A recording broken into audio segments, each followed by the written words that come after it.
Welcome, ladies and gentlemen, back to Dbacks Dispatch. The trio is back here today because we're doing it at a reasonable time, not 11 p.m. I'm looking at you, Josh Hunt.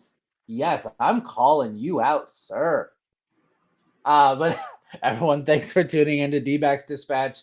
This is your first time on the channel. Make sure to like, comment, and subscribe so you don't miss any of our future videos. We do series recaps.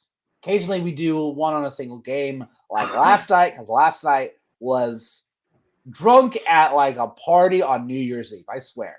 That's what that game felt like. But we're going to go over the series as a whole. Fellas, how are you feeling?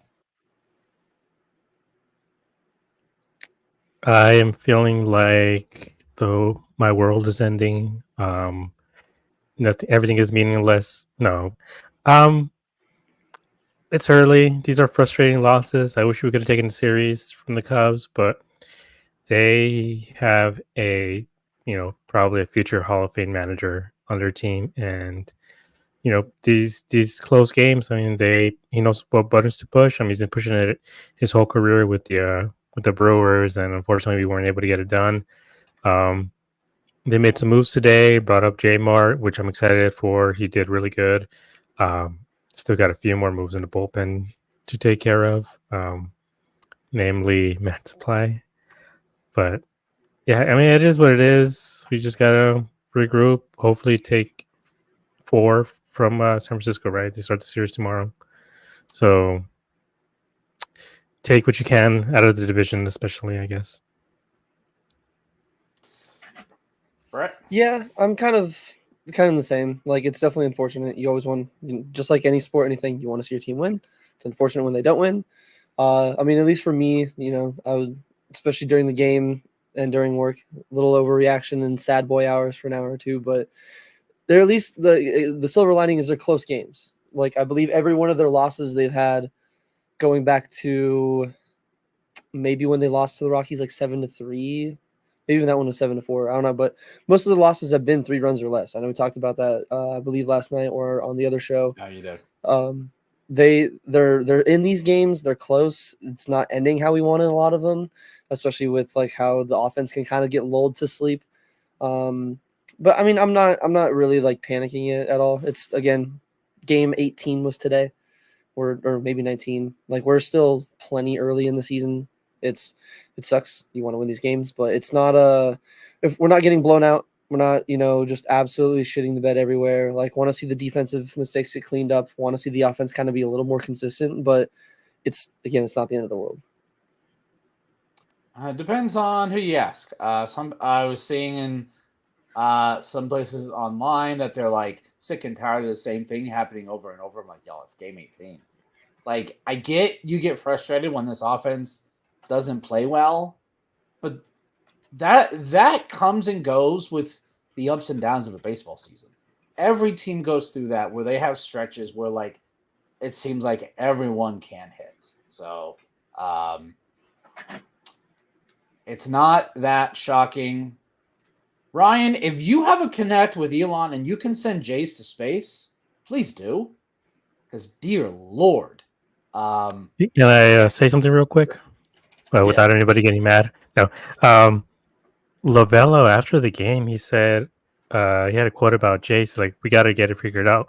I'm like, are you French? Who's we? Like, we don't got to get anything figured out. He needs to go. Like, there is no discussion there. Like, he's batting 50. Like, I have, like 3/4 here that are worth more than his batting average. Like, he's just garbage. I mean, I don't hate him. I don't hate him at all. Like, he seems like a good person, but he does not need to be up right now, at least.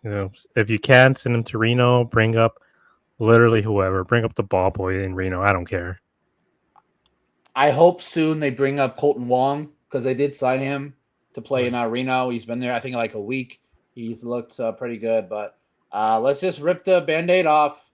We're going to go ahead and start with game number 1. A game me and Brett were at on Monday. D-backs lost 3-2 because they decided let's make this rookie Ben Brown look like a Cy Young candidate. The only positive from the game, Jake McCarthy continues to rake. Like, that was the only positive that I got out of this game. Merrill, he threw too many pitches. Didn't have a single inning. He went 5. Didn't have a single inning where he threw less than 16 pitches. Merrill, we need you to go longer. Like, we really do need you to go longer. There was at one point 17 straight retired. That's not good. If you want to go back to where you were last year and make it to the World Series and win it, you cannot have games like that. You just can't. Yeah, Ben Brown, fastball and a curveball. That's literally all he threw. Yeah, I know there's Jake, obviously, is definitely positive. Corbin as well, though. I mean, with all that we've been talking about, the offense, the late innings just not showing up. Corbin's especially early season struggles, swinging early in the count, not getting like super solid contact. It was really nice to see him have a good at bat against a decently tough lefty. And, again, it didn't really matter in the end. But at the time, a really clutch base hit in the 8th inning. Like, that place got pretty loud there for a minute. There was 2 or 3 positives, but there's not many. It was a little bit of a rough game offensively. Yeah, it was really tough. I mean, it just shows people are scared of Ketel, or they know how poorly Corbin is hitting right now that they're like, we can probably get Corbin out. But there will come a time where teams will not either pitch around Ketel or intentionally walk Ketel to pitch to Corbin because you're going to get burned. And hopefully this is he has looked a lot better, I'd say, over the last week than he did like the first week and a half, 2 weeks of the season. Like, he still continues to swing at the first pitch. So I'm like, can you please stop? Like, it's definitely something that has me a little bit like, I'm not like, oh my gosh, the sky is falling, but definitely has me worried there. But from an outside perspective, someone that wasn't at the game, was at a movie, by the way. Gabe, your thoughts on game 1? Well, I had to go rewatch the first Spider-Man in theaters. First time Is since that I was really what 6 you years old. saw? Yeah, that's what I went to go see. It was so freaking good. It's still good. Everybody needs to go see it. There's so My much brother better than just Tom saw Holland ones. Shrek in theaters, so I didn't realize they were doing more of those older movies. So that makes sense. Yeah, that's mostly like come these sort of months when there's nothing on at the movies. That's usually what I watch. I'm gonna watch Grease. I'm gonna watch Indiana Jones. Might as well. But yeah, so my thoughts on this first game. I was checking it throughout. I would just go to the bathroom, check the score, check some plays and everything, and suddenly seeing like two strikes, Ginkle, 2 outs, and I'm like, all right, they got this. Turned off my phone, went back to my seat. Movie ended. I walk out, and it's like, oh, it's not over. Like, what happened? And I see all the text, and it's just like everyone wanting to die, and I'm like, you know what? Like, might as well die here too. I mean, I don't know what happened, but I'll join you guys. But man, that was a heartbreaker the way it ended. I know Ginkle said that like if he could replay it over, he would go, try to pitch the ball too. But these are costly mistakes, especially towards the end of the game, and it's unfortunate they couldn't get the job done. I would feel like this is one of those things where it wasn't. I mean, it was the bullpen, but it wasn't like the typical bullpen we expect. Like, throwing balls and giving up home runs. It was literally just a pass ball. And I think that's the one that Gabby got hurt on, right? If I'm mistaken. Yes. That's so what they said. it was just 2 unfortunate things. It was a loss, and we lost Gabby, which we really needed him today. So it was unfortunate, but it is what it is. Yeah, definitely a bummer. Yeah, so I didn't realize how far that ball got basically wild pitched on until I rewatched the game. I'm like, wow, that thing's almost by the visitors' dugout. Like, that thing went far. So I'm not surprised that Nico Horner scored from second. Horner's has decent speed. It's just a bummer because I don't know. I'm hoping Seawald gets back here soon. It's not that I don't trust Ginkel in the ninth. I just feel like he's not as effective. And some people say, oh, he pitches great in the eighth, he can do the ninth. Not always the case. It's a mindset, and some guys just can't do it.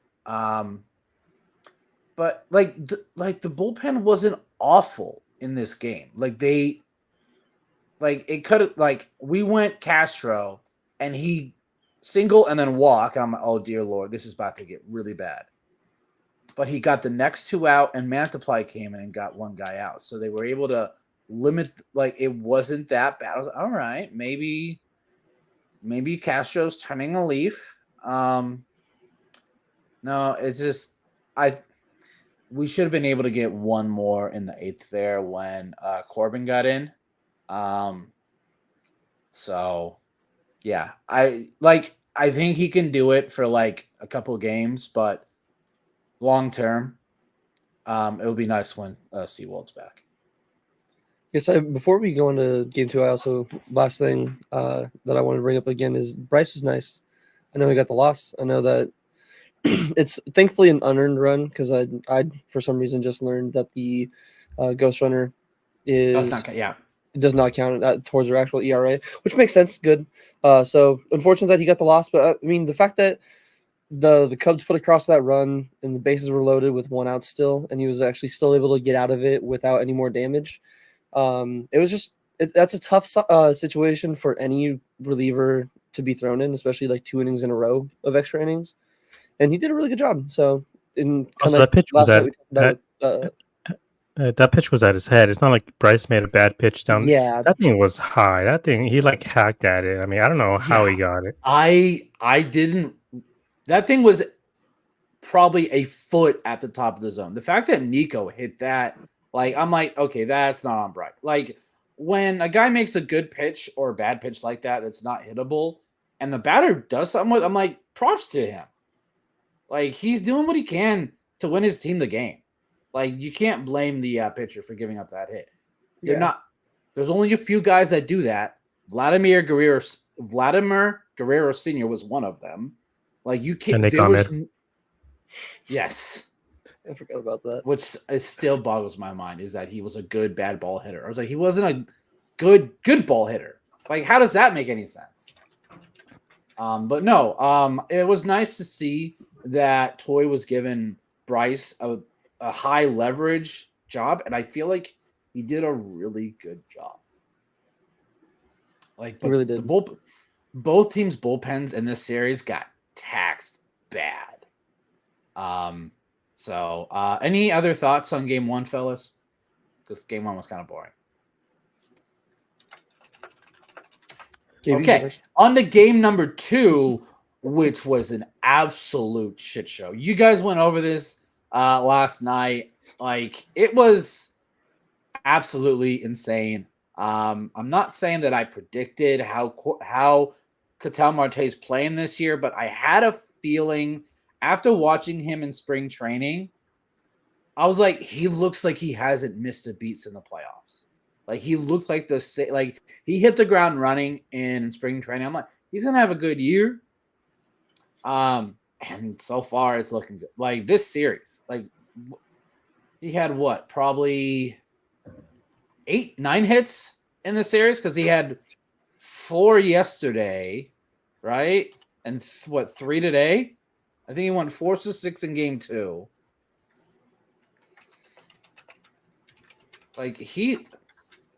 He is truly special. When he's healthy, I truly feel he's one of the best players in baseball. He is, for me, he's a top 3 second baseman when he's healthy. 100%. The fact that he was not even in some people's top 5 lists going into the year, and Stott's a great player, but I'm sorry, there's no universe where Stott should be ranked above Ketel. People that did that should have their no. It's just it's Phillies fans who feel like all the players on their team are better than everyone. Well, no, else. But MLB Network genuinely, at least if I'm remembering correctly, if I'm wrong, please let me know. But I believe seeing on like MLB Network, there's a few like polls from some of their hosts that like had Bryson Stott as like a number 2, with Ozzy Albies as like maybe like Altuve number 1. Albies is like a maybe 2. Then they had Mookie Betts. For some Mookie reason, Betts there. too. Like there was some ridiculous lists that Yeah, like kept how can Ketel out of the Mookie top be a 5. top shortstop and a second base? He can't. You got to choose one. Like, And right because they had fielder. him at as a top second baseman. And I'm like, at the start of the year, I'm like, he played like 40, 50 games of that. And then as soon as they make the announcement that he's the shortstop, he's automatically a top 5 shortstop in baseball. I'm like, I get he is very athletically gifted, but the dude has to play at least 40, 50 games. And offensively right now, he's playing very well. Like, he really is. I don't know he's that good defensively as a shortstop. Like, I've seen him make some errors. Well, you want to know why? I don't have it, Josh. Ooh. Get him. Cookers Get out. him. So Cookers now out. I gotta find it. Yeah, William Harold says here, I've had to turn off the games when the bullpen takes over. Terrible for my anxiety. You guys want to see what I was doing during this game when the bullpen came in? I was painting otters. That's literally what I was doing. I ended up painting 2 freaking otters just because of how long this game was and just how like frustrating it was to deal with. Sir. You happy now? Gabe, I Yes, honestly I don't blame you. realize I would have painted or done anything else other than watching that bullpen, and I did. I was at a beer league softball and talking with my parents in the garage, and let me tell you, it was way better than dealing with that shit show. Yeah, this game. Not saying I called it, but after seeing Tommy Henry's outing, I'm like, we knew that Montgomery was coming soon. I'm like, and I think I said on our post show for the Cardinals, I'm like, Tommy Henry's next start is going to dictate what happens. Like, who's going down? I thought maybe they might give Ryan Nelson, but Tommy Henry made that decision very clear for them. He looked good early. He looked good. And then that 5th inning, dude, like, the wheels came off. The wheels came off in that 5th inning for Tommy Henry. Like, it's not that I don't like him.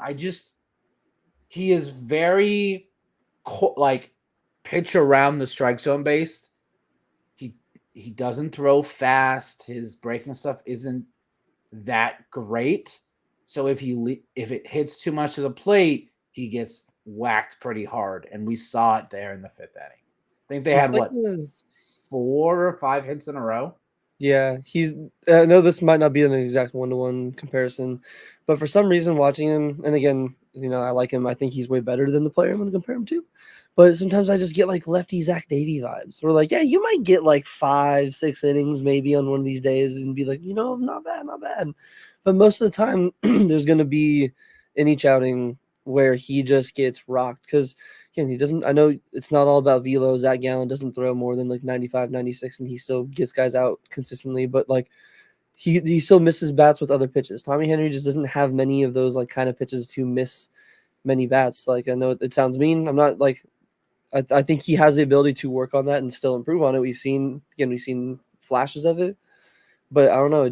It's just basically batting practice out there. In like 1 inning out of the 5 that he goes and pitches, you just kind of got to guess what inning it's going to be. Is it early? Is it going to be his last inning of the night? You never know. Yeah, it was tough to watch. And like, you feel bad for Tommy. And I feel like, yeah, as Ryan Page is saying, I think he'd be a decent bullpen. I think one time through the order, he does pretty well. Oscar, that's it. I'm sorry. I have to do this. I have to put Oscar in timeout for that. I really freaking do. Oscar, no. Good thing So I he didn't doesn't. see what he said. He says we should bring back Mad Dog. So I Oscar, think a 60-second timeout is worthy of that. Yeah. I was like, let's put you in a timeout, so you can't post in the chat there for a little bit. But I mean, this game was something. Like both these bullpens were so bad in this game. Just run after run after run. I think it was Swanson's single. The one that Corbin, like, I watched that. I don't know if that was a trap or a catch. It was really hard to tell because his glove is on the ground, and just the way that the ball hits the lip of the glove, it looks like it bounces into it. So I get why it wasn't overturned, but like, had they ruled it a catch, I could have seen it them keeping it as a catch. So. Yeah, so even watching some of the replays, because when I was at my parents' and that was on in the background, I didn't see the play. I just heard the call, whether it stood or not. So I was, kind of like you on the broadcast, just listening to Steve and Bert and Bob, and they basically were like, "Oh, I don't know, it looked like a catch to me." So I was kind of like, the D-backs got screwed. Watched the replay, and I was like, I mean, I agree. It's 100% whatever the call originally made was going to stand. Like if you said, if he would have caught it, because it's just there's not enough evidence to overturn it. Yeah, the glove looks like it's underneath it, but with how bright and red the glove is, you feel like you'd see a little bit of that poking out in between the grass and the white ball, and like you couldn't really see it. So I could see why they kind of just stuck with the call they had. Like you don't want to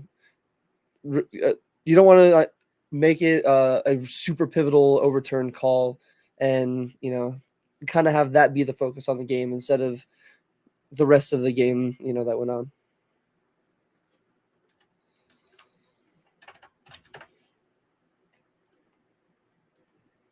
Yeah. So, that game was, sorry, I'm trying to get Oscar back. Sorry, guys. I think I did this incorrectly. So let me go ahead and try to fix this. Oh, no.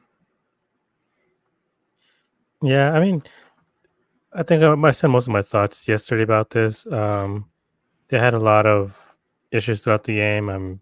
But I mean, just that Cotel home run. I think just like for everybody who was still there, that like I'm sure that pumped everybody up. And then the walk off. I mean, it's good to get Grichuk like show that he should be on this team because we didn't have him early in the season and everything. So it's nice to see him contribute to this team, unlike certain guys on this team. But I don't know. But yeah, so it was a good win. I was hoping that we could ride the wave a little bit going into the next game, but fortunately they didn't. And with the way they hit today, I'm like, they all went to Fogo de Chao afterwards. Like, there's no way they all went home and had a good night's sleep. Like, they were getting litty or something. Because, man, Gurriel and Walker were just not it today. But we can get to that when we get to the next game.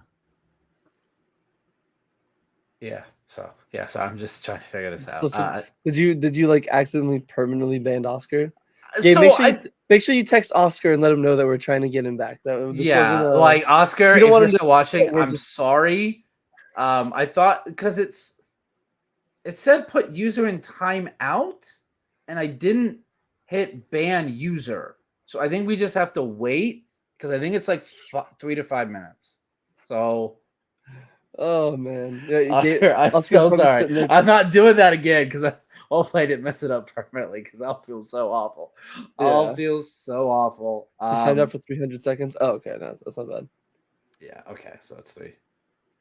Okay, so we're fine. I don't think I should, or do it to people that aren't in our chat consistently, like Oscar is, which we appreciate so much, Oscar. Yeah. So we don't want to actually ban anybody with that wants to chat in here. We welcome all chatters unless you're a bot. Yes. Let me see. Is there anything? I said I don't have anything else on game 2. Jock hit his first home run. Good point. as a D-back. And I love the whole body language thing. Like he hits it, he's like, "Stay fair, stay fair, stay fair, stay fair." And yeah, it did. Yeah, offense. It's weird that I don't think the Cubs had anyone that really hurt us. It was just everyone hit. Like The Cody Cubs didn't have go a- off. Cubs have a decent Like lineup. yeah, I think a lot of people underestimate how like decent that they are. Like everyone's like, well, on paper they don't look that great, but they get the job done. And I mean, I know Gabe called him I don't know if you said a future or a potential future Hall of Fame manager, but Council does a damn good job managing, man. I know just like any manager, they're gonna get flack online for. I mean, we've have our moments with Tory sometimes, but Council just seems like he manages well. Like he was letting Wesneski go because Wesneski was just cooking the entire time today. The D-backs couldn't touch him. Where maybe other managers go, you had 2 innings. We need to get some other guys some work in today. We don't want to fully burn you. Where he's like, no, like I'm going to go with the hot hand. Like if I need to take out my starter at a 4 1/3, I'm going to take out my starter at 4 1/3 in a tied 2-2 ball game to keep this game close. And it was clutch. I mean, Wicks did a pretty solid job with what he started with. But that was obviously game 3. I apologize, but the thing I like about the Jock homer that you're mentioning is Gurriel's reaction to it. I know it's all like everyone can just be like teammates, happy for each other, whatever. But it's just genuinely nice seeing how connected the team is with just guys that are just here for already just only a month or two now. Like Gurriel was like screaming, jumping around like he would if Gabby would have hit a homer. They were like buddies in the dugout, like we saw with Gurriel and Gabby, rubbing their head together. It's just nice to see those little moments, like how much this team just seems like they mesh together and they just genuinely love each other. Yeah, like it definitely feels like it is a very close, tight knit clubhouse for sure. Like it just Yeah, feels like I think some would argue maybe a little too close from some of the clips we have that it. posted. He's good. Oscar is back. Yay! Gabe, are you referencing them sword fighting after every win in the Sword outfield? fighting, holding hands, rubbing each other. I mean, like I said, it's just guys being guys, like just dudes being dudes. We all do it. Yeah. Yeah, I think that's pretty much it there for game 2. So let's go ahead and transition to the rubber match. Game 3, Brennan fought. This was his first, I think, stellar regular season outing of his career. He had a really good one against the Giants last year. That the offense also shit the bed on. Yeah, I think he went 7 innings, had like 7 or 8 Ks, maybe 9. Yeah, like I was very impressed. I'm like, okay, like we know that that he's going to be a state. Like he is this team's number 5 starter now, Possibly number 4. But I think before we get into game 5, we got to talk about all the moves they did before today. Like there were a plethora of moves that the Diamondbacks made, and Torrey said in the post game press conference after yesterday's game that there were going to be some moves that were made today. And boy, did they make some moves. Hold on. I'm trying to. So we recalled Justin Martinez. Thank the Lord. We've been asking for that. Like, because the way that everyone else was pitching, I was surprised they brought up Logan Allen. I was not expecting another lefty. I was expecting Saul Frank, if anything. Yeah, I was too. I definitely was. They option Luis, I'll be nice, Frias. And then obviously Tommy Henry. And we got the real bummer news of Eduardo Rodriguez going down to the 60-day DL. But I think it's retroactively to what, so it's not 60 days from today, thankfully. So it's probably 60 days from start of the year. So we're already like 20-ish days into that. So I believe Jesse on Twitter said that it's going by just the actual dates. would be May 24th is the earliest, but Okay. I think they're gonna probably look around like an early June because again, I don't think they want to push him.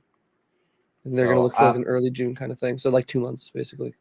so Ryan, you have 2 months, like 6 weeks or so, to prove do you belong on this major league roster, or if you do good enough, the team might like he could be good enough where they trade him for a bullpen arm, or he's included in a package for a bullpen arm. Who's the A's closer? Just bring him on. They're in a fire still right now. Just bring him on Mason over. Miller. Yeah. Is he that different than Justin Martinez? Other than I mean, he I don't probably care. has better command than Justin Martinez right now. I don't even mind an excuse to again. I know we like Castro, but if it means that like we have a dude that, and again he's still a rookie over there for the A's. He's young, he could still have his ups and downs, but I don't know, man. With the way the Guardians are playing, we're not getting Class A, so I gotta pivot my agenda to another hard throwing, 103 mile an hour pitcher from the. Actually, you know what? Here's a spitball. We're gonna get Johan Duran back from the Twins if they're gonna keep sucking. There we go. There we go. Dude, they can't hit for nothing right now. That's their issue. Is their bats are just cold as ice right now, and you kind of feel bad for them. Like it's just bad. Like it's just really bad for the Twins right now. So if you're a Twins fan, I definitely feel sorry for you. We already kind of discussed it. Ketel's just on fire. He ends literally the game last night with that home run. It is a laser that just basically sits on the wall for about a second, and it counts. So it's a home run. He ties the game. Was it first pitch today? Did he hit that home? So his third leadoff home run of the season. I believe it was the 7th of his career. Ketel is just. Is there any other second baseman in baseball right now that's playing better than him? No. I think it's too early to start to discuss all-stars. I really feel like that shouldn't be even a discussion until at least 60 games, so like June 1st. But if he continues to what he's doing, he definitely has a shot there. But no, like Fott did really well in this game. Like the bullpen didn't do all like. I feel like the bullpen didn't necessarily blow this. Offense just kind of. They just didn't play very well. So I wouldn't blame this on the bullpen. Another thing I want to shout out for game 2, Mikel Castro pitched very well. Or was that today? Because there was one game where because he went like almost 2 innings. That was yesterday. That was yesterday. When they were actually down, I think, by like 3 runs still. He kept them in the game. Yeah, so very good there. But Gabe, floor is yours for game 3. It's one of the more frustrating games. I feel like it's just as frustrating as the other ones. Just the offense, man, it was bad. The stat at the end of the game was 1 for 11 with runners in scoring position. That's runners in scoring position. That's not including all the other guys who are left on first. Like even in that first inning, Corbin was on third with one out and nothing. Gurriel and Walker, I think, were 0 for 7 this game, like combined. They just got nothing. There's no offense from anybody not named like Ketel Marte. It was honestly kind of really pathetic. Especially because you have this young guy on the mound. It's like you kind of have to like tee off of guys like that, but they didn't. They just a lot of really bad swings, a lot of like early swings, especially like Corbin swinging at the first pitch a lot. He worked a couple walks, which was good. And here's the thing about Corbin: he has a 350 on base still, and when he gets on first, he's on third by like 2 pitches later. So he's still impacting the game. He finds ways to get on base. He's still great, but man, Ketel is just on a different level. He went was 7 for 9, 7 for 10 these last couple games. Like he's on a crazy tear, and I love seeing that from him. But man, a lot of these other guys really got to step up, especially Gino with that error. Like that really cost him the extended inning for Fott. Like Fott was rolling, and then the error happened. It seemed like he lost his composure a little bit, but then he found it, and then he came back. He was able to go 7. I mean, he went 7 innings. That should be 3 runs, 7 innings. That should be enough for the team to win, but they just couldn't do anything. They couldn't score, and then they just look flat. Like, and this is like 2 different teams. They'll come out and they'll be super hot and flashy. It's almost like the Suns, where they'll just have like these games where they look unbeatable, and then they'll come have games where they just look completely flat and lifeless. And today was one of those. And like Brandon Fogg's the true ace of this staff. Like he's completely dominant in these types of games. Like I'm so excited to see more of him because, and as a 4th starter, this is what you're getting at your 4th starter. Like especially come playoff times, you're talking about Gallen, Merrill, Montgomery, and Fott. These are guys who can get you a combined 28 innings in the playoffs. Like that's crazy. When have we ever seen that before? Like in general, like almost never. But yeah. Great thoughts there. Carroll has 8 stolen bases. Right now, he's on pace for about 50, which is not that shocking. Like Gabe said, he might get a walk, and then 3 pitches later, he's on third. Like he's just that fast. Walker didn't have a hit in this series, but he had like 4 or 5 walks. Like his on base percentage is like 400. Like he's being very patient at the plate because he knows behind him he's got Suarez, he's got Jock, he's got Grichuk, he's got Moreno. Like he knows there's guys behind him that will drive in runs. So, and he's probably not going to get pitches to hit, or if they do, they're going to be inside. Like I have always found it so weird how teams just pinch him hard inside constantly for like the last like 3 or 4 years. Like it's always like really in. So, but Ryan brings up, I think, the biggest stat of the series. The inability of runners in scoring position is just mind-numbing. It's just tough to watch. You're like, what are these guys doing? It's just tough. And Oscar brings up a good point too about like this team looking dead. Like they lose a lot when they don't have Thomas, Perdomo, and Moreno, which are like these are the guys who like really hype up the team, especially Perdomo and Alec. Like they have like their celebrations, they're in the dugout and everything, and just without them out there in the field, like it really does feel like they're missing something. And it's not just their offensive and defensive abilities. Yeah. So Tuesday, they had a middle inning interview with Merrill Kelly, and I love how he introduced Domo as his son. Kind of throwing it back to when Domo brought it up in spring training. And like immediately they throw like he's like, "There's the camera," and then you can just see Domo getting like all excited for the camera. Like Domo is just he's just a fun guy, just life of the party. He's just probably such a great teammate. Like he's always very supportive. But no, Fott looked at me like 7 innings, 94 pitches. That is very efficient. Like that's what you want to see. If a guy goes 6 or 7, if you keep it like between 90 to 95, I'd say that's a fantastic outing. So you go 7 innings, 6 hits, 3 runs, 2 were earned because there's the one on the weird play with Gurriel and then Suarez with that error. So yeah, that one was kind of weird. Friend of the podcast, Shrimpy, stopping in via Twitter. We appreciate it, sir. Thanks for stopping by. So it's really great. So Brett, floor is yours for game number 3. So first off, got to make sure I say this whenever I get the chance. Brandon Fott agenda grows once again, continues to rise. I agree, Gabe, a true ace of the staff, behind Milkman, the true Milkman, not this fucking poser in Baltimore. Okay. Cow's in his name. No, fuck off. Okay. No.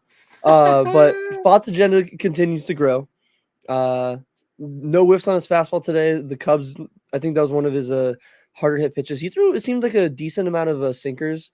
Felt more like 21 sinkers. Pretty balanced overall. Like 29 fastballs, 27 sweepers, 21 sinkers, 11 changeups. Felt like less than normal, and then 6 curves. Really sinker happy. I don't know if he was feeling it. Maybe he wasn't feeling the fastball. Unfortunately, did see the home run issue continue with him. Thankfully, it was only one. It was a solo. So if he's going to give up a home run, rather have it be solo shots. So it's inevitable, especially with a hitter like Bellinger. Like Bellinger was a little cold going into the series. He was due to break out. He always likes hitting in Arizona. But another thing, big cock jock, second home run back-to-back days. This one against a lefty was really good to see. I know it's Drew Smiley. It was huge. I know, like, obviously it made it like it felt like a, Chris Paul hits a huge three to cut the lead or the deficit to 40 kind of moment, just because of the vibe with the offense at the time. But it's always good to see the guy that's like, oh, he can't hit lefties, and be like, okay, fuck off. Let me go, 400 against one. J-Mart, BFF, brought up. Love seeing. Even he wasn't even just like spamming fastballs today. Looking at the Baseball Savant, he threw 11 sliders, 7 four-seamers, and 6 splitters. So he was definitely trying to. I don't know if you, again, kind of like with Fott, I don't know if he was just feeling the slider a little bit more. Maybe it's what Strami and Lovello were telling.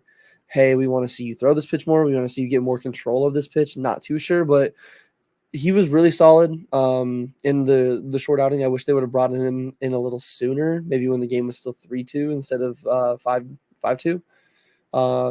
But just, it's always nice to see more reliable arms out of the pen. I know it's just one start or one appearance so far in the year, but if you can continue that, I think it'll be a very crucial piece to this bullpen that we've been missing so far. I agree, Jace to the gulag. I can't do it anymore. I know the Nick Ahmed meme of I just can't watch it. That's me anytime Jace is there, especially Blaze. Like you can't sit Blaze anymore. I believe it was Brandon or Gabriel, one of you guys, I believe, made like a tweet or said it in the group chat. Like you can't sit this guy. You can't let Blaze Alexander sit. And I get you want to give Jace's shots, but when they're almost getting the same amount of playing time, one guy's actually producing and one's not. You gotta do what you did last year with Mad Bum and Davies and Nick Ahmed. You gotta cut them loose, okay? Like you gotta cut it loose at some point.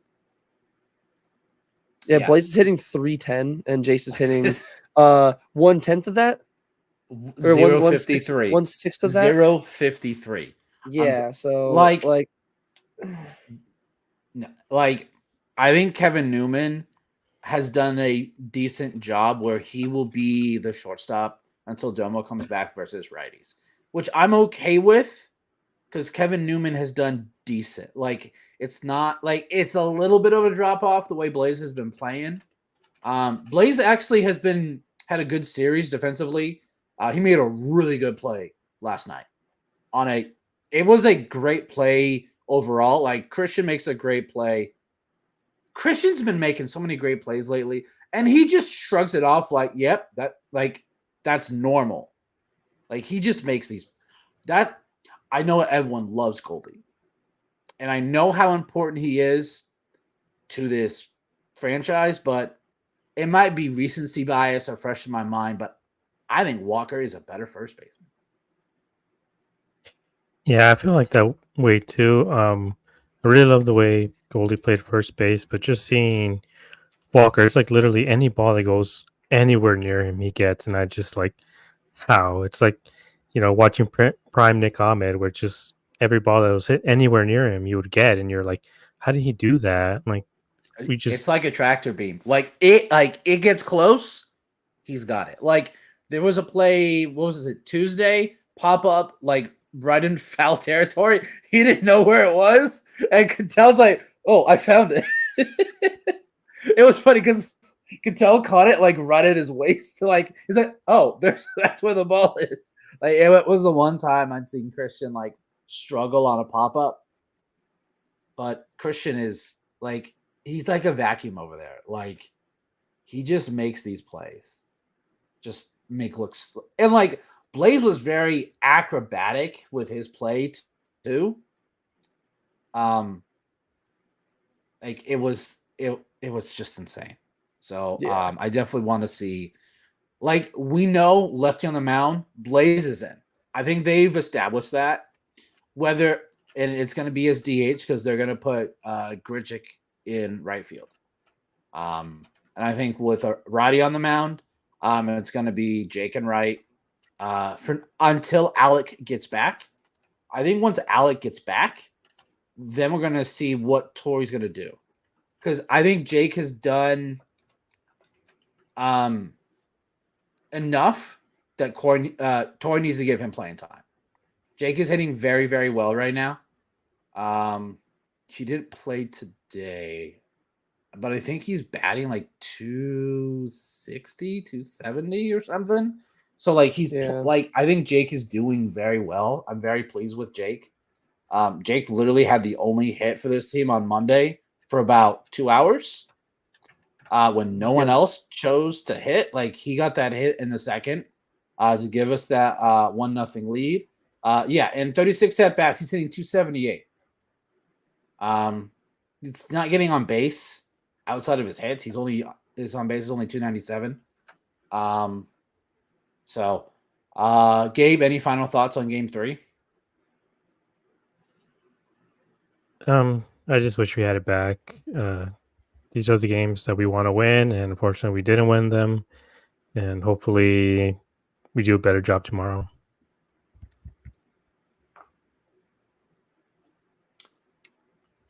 Brett? Yeah, kind of like Gabe saying, especially if you go back to last year, one of the main reasons the D-backs even made the playoffs was because they took care of games like this one against the Cubs when they needed to. You know, when you look back at the end of the year, when you're looking at the wild card and even like some of the division games, you start to count on your hands. You're like, that game you could have taken back. This at bat could have gone a little different. Hopefully, this isn't one of them. I think they'll do a good job of just flushing it, going to San Fran, and hopefully trying to kick the shit out of the Giants. Yeah. We go to hold up. Just getting the matchup. So game 1 is Nelson versus Webb. So I mean, if Nelson can pitch the way he did his last start, I'll feel pretty good about that. Game 2 should have been the Scott Boras client game. Blake Snell versus Jordan Montgomery. But Montgomery's like, peace out. Scott Boras. Oh, sorry. I was like, what do you mean? I was like, I thought you were saying like he wasn't going to start. I was like, wait, what do you mean? No. I'm saying because Scott Boras I'm picking up what you're putting down now. Yeah. So game 3 is Gallen versus TBD. Giants have not announced who that is. And then game 4 is Merrill Kelly TBD. So we have this is going to be I just hope make sure everyone's not too overly critical with the Montgomery start. Just if he doesn't have a good outing, it's okay, everybody. He's only had 2 starts. He didn't get a full spring training. So it may take him 2 or 3 starts to kind of get up to speed. I know how D-backs Twitter is when a pitcher has a bad game or it's just a bad game in general, they act like the sky is falling. And I'm like, y'all need to stop this. Y'all did this last August, and then you were like, woo, we made the World Series. I'm like, what were your thoughts in August? And if I went back and looked at your tweets in August, they were probably saying fire Torrey. Yeah, they're begging for the Suns. And they're like, oh, at least the Suns said the Suns to watch now. And then they immediately did the same thing with the Suns because that's Arizona sports fans to a motherfucking T. Yes, it's so bad. But no, I think it's really hard to preview the series when we don't know the Giants pitching matchup for Saturday and Sunday. But Ryan Nelson is going to have to pitch the game of his life. I think Logan Webb is phenomenal. Yeah, he really Logan is. Webb is one of the most underrated pitchers, I think, in baseball. I don't which think is he crazy gets. because he keeps getting like second and third in Cy Young, but he's somehow like just completely forgotten by the media. But I think it's literally just the East Coast bias. They don't care about anybody who isn't like a Yankee or a Red Sox or, not on the Dodgers. Yeah. Yeah. So if you're not on any of those teams, the media doesn't care about you. Yeah, no, I mean, we've seen it with our team. We've seen it just a lot of players. I've even done it myself sometimes where I kind of will only know who players are because of whatever media I'm listening to. Thank goodness for YouTube, because now I can actually listen to more niche, like, content creators and other spaces, and learn more about other teams. But like, you never hear about some of these pitchers until like you see them in person. Like Kyle Harrison, one of their top prospects, lefty. He was one of the best, I think, like the best lefty pitching prospect in like all of minor league baseball last year, with insane strikeout numbers. And you never hear about. And I get prospects, but it's different. It's just some West Coast ones and all that, they just get forgotten about. Like the Padres. The Padres having a really good year so far to start. Like, I think they're pretty hot, and like, and even that, I think it's a lot of the recency bias, and I'm guilty of that myself sometimes. Of, you look back what they did last year, and you're like, oh, they sucked last year. They sucked this year too. It's like, I mean, no. No, it's because they lost Hader, they lost Snell. They probably, some people would say he got a worse manager because he got fired from the Cardinals. But y'all, they still got they. I love Uncle Blazer. I really, really do. Jackson Merrill is the front runner for NL Rookie of the Year right now. What he's doing, only because he's been given the opportunity to play every day. I think that's the only reason. Like, if Blaze had the opportunity to play every day, I think their numbers would be similar. But no, Jackson Merrill, former shortstop, like the amount of former shortstops that they have on that team is just ridiculous. It's like 6, because you got Profar, Tati, like their entire outfield's a former shortstop. You got Machado, and you got Kim, Bogarts, and their first, literally their entire starting offense outside their catcher has played shortstop. So, And that's kind of like what we were saying earlier with that East Coast bias. Like Gabe said, with if you're not a Dodger, and if you're not any, I feel like even the Mets still probably get more like coverage than like just even like teams that are in the running here in the West, and even like the Midwest. yeah. So, but kind of back here to the Giants series. I know a lot of people kind of have the Giants.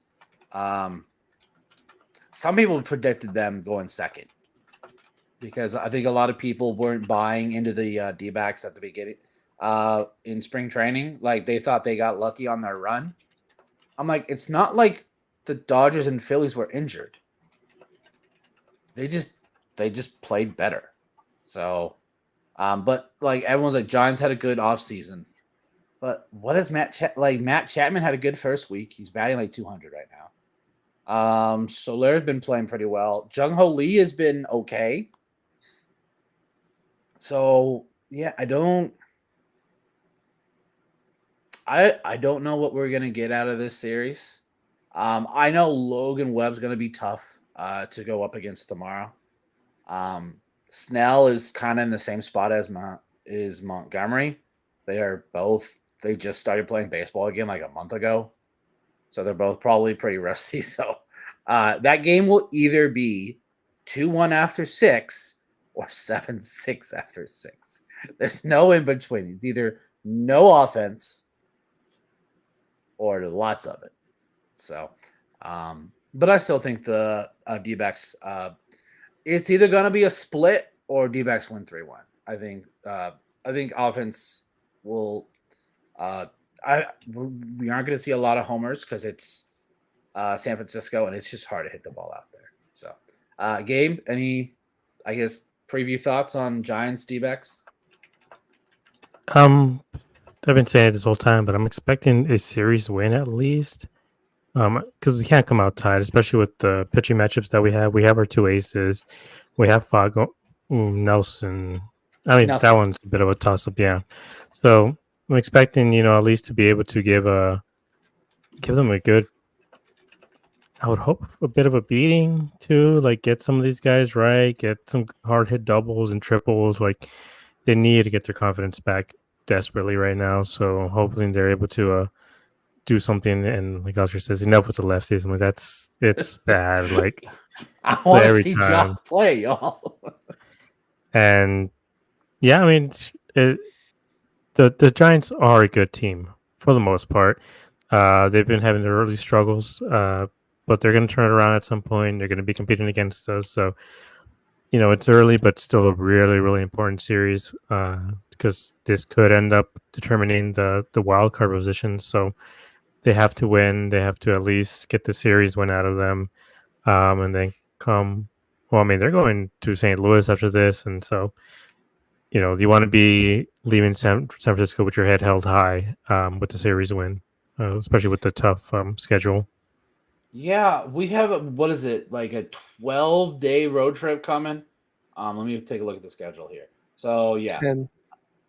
so we have, this is gonna be tough because we got 4 at the Giants, 3 at St. Louis, and then 3 in Seattle, and then we come back home to play the Dodgers. So what, a 10-game road trip?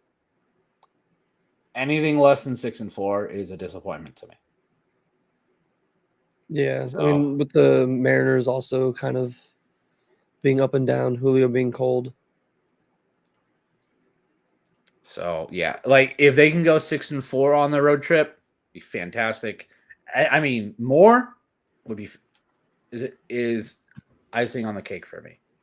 But like, I don't want to see sweep. Like I don't like when this team gets swept because I feel this team is too talented to get swept by other teams. Even with the Dodgers, I feel like we can take at least one anytime we play the Dodgers.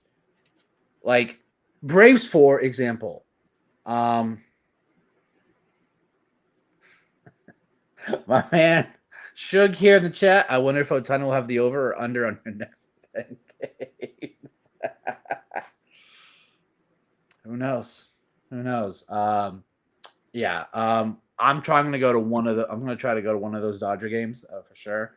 Finally, that Wednesday game is going to be a night game and not a day game. I'm tired of these Wednesday day games, y'all.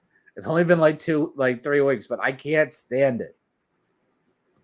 Like, I feel day games should only be on Saturday and Sunday or on like special days like opening day, Labor Day, Memorial Day, or like 4th of July.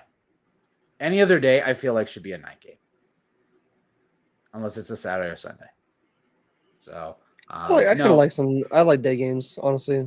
Weekday day games, it's kind of nice.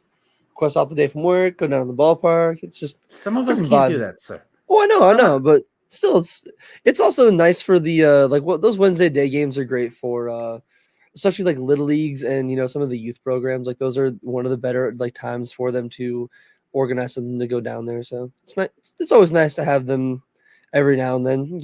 Keep the youth interested in baseball.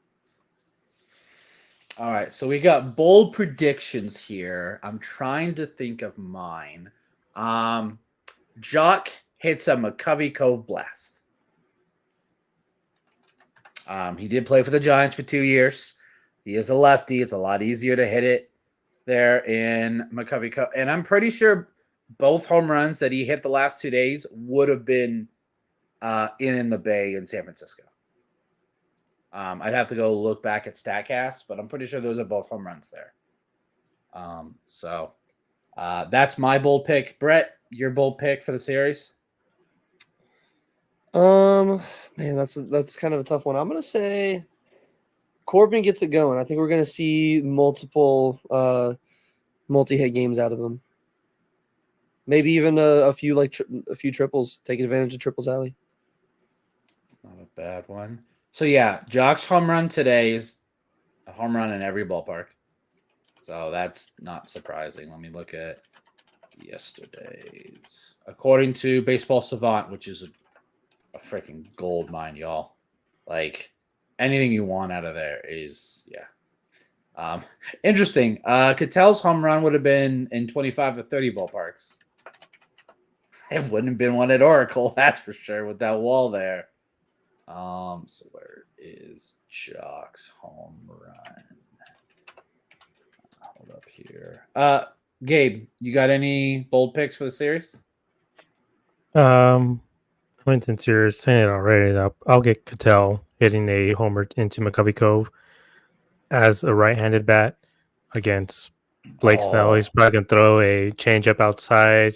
Cattell's just going to be able to muscle it through for a homer there. FTK. Dude, so I went and visited my friend Shug like 2 weekends ago in LA, and we went to his daughter's softball game. Y'all, that stuff is hard to watch after watching Major League Baseball. Oh my lord, the fielding, like just the fundamentals makes me just like I get these are like 10 and 11-year-olds, but oh my lord, it was tough.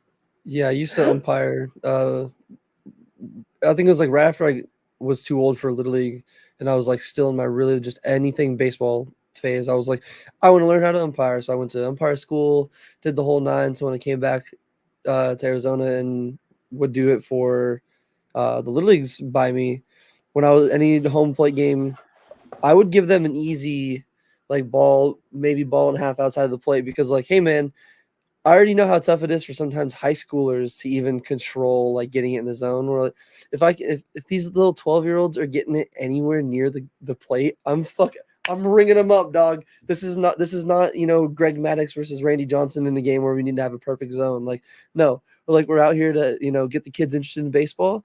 It sucks when you can't throw a strike. I get it, and I can only imagine in slow pitch softball and no. Not slow pitch softball, even like regular pitch softball. Youth sports in general are rough to watch. Like if you have a kid in it, I imagine it's a little bit more bearable because you're like, oh, look at little Timmy go. Yeah, go son. Woo. Whereas like somebody, if you don't have any like skin in the game, you're like, I'd rather go watch like a poker stream. And I hate poker. Like I don't know. Yeah. This is one of my coworkers from work. Fernando, thanks for stopping by. I appreciate it very much. It's all my life is the D-backs when I'm not at work. So yeah, I try and learn as much as I can. So I just looked this up. So on Cattell's home run on the Tuesday night game, his expected batting average on that, 990. I was like, oh my lord. So they're like, yes, that's a hit regardless. But no, I definitely need to look more into these advanced numbers because some of them I understand and some of them I don't. So, but just real quick, just want to give a shout out to Tommy Troy. Hit his first home run of the season for the Hillsboro Hops tonight. 108 exit velo, 416. Yeah, it's on our Twitter, so make sure to go ahead and check it out at Dbacks Dispatch. Tommy Troy, y'all. I have high hopes for him. Like, I know a lot of people were like, why did they pick him in the draft? Because you can never have enough shortstops. Because they are I will stand by, and the Padres are proof of it. If you have a shortstop, they can go somewhere else. Because they are that athletically gifted, you can put them somewhere else. So you can never have enough shortstops in your organization. Because you can put them somewhere else. Like, they can literally play anywhere else besides pitcher, catcher, and first base. So, Brett just posted it. You draft for talent, and then you worry about what you need later, because you can always just You don't do But what the Angels did 2 drafts ago, and you just draft nothing but pitchers. Like that's not a sustainable thing. Like even for years, like I know when we drafted Pavin Smith, I was like, why the fuck are we drafting a first baseman? We have Paul Goldschmidt. You know, he's not even the guy that replaced Paul Goldschmidt. Thank God. Like you never know. You just because you draft somebody doesn't mean like it's not the NBA, it's not the NFL. Like guys aren't in the league usually like within a year or two. They're like the Wyatt Langfords and the Jackson Holidays and probably the Paul Skeens. They're a little different, especially the way college sports I feel are trending and how just like they are as athletes and how prepared they are so quickly. But it's not going to be the the same thing for all of them. Like you sometimes you just got to go for whoever fits the best skill set. Like that's why, like you said, you drafted Tommy Troy. He's 3 years older on Lawler, so makes sense why he's already probably going to be a little bit more experienced, have some of those more kinks worked out, just because he's got a little more age to him. I will say this right now, Ryan. Everyone that's freaking out, calm down, please. He came off shoulder surgery. Not everyone's going to be Jackson Holiday. He is the exception, not the rule. So I might be alone in this, but I'm not worried about Drew Jones. Some guys just take longer to develop from high school. Like, not everyone's going to be Corbin Carroll where they're ready to go in 18 months, 24 months. It's okay. We have plenty of outfield depth in this organization. There's no reason to rush him. If he's not playing well right now, don't worry about it. So, Gabe, any final thoughts on the Cubs series or preview Giants? Let's go win in San Francisco. Let's go win in St. Louis. Like, they just come back. We got punched in the mouth. Let's go and punch them in the mouth. Let's get over 500, gentlemen. That's what I would love to see when they come back here at the end of the month to play the Dodgers, that they're over 500, which I think is entirely possible. Brett, any final thoughts? I mean, kind of like you said, just get back to 500, just play a little cleaner baseball. Get back to the Diamondbacks baseball we saw last year, just fundamentally sound. And better, but just better offense. Like I know, like some of the at-bats haven't been terrible, but some of them have not been great. A lot of them have looked uncompetitive. So I want to see a little bit more fight out of the offense, especially late in the innings. So yeah, everyone, thanks for stopping by.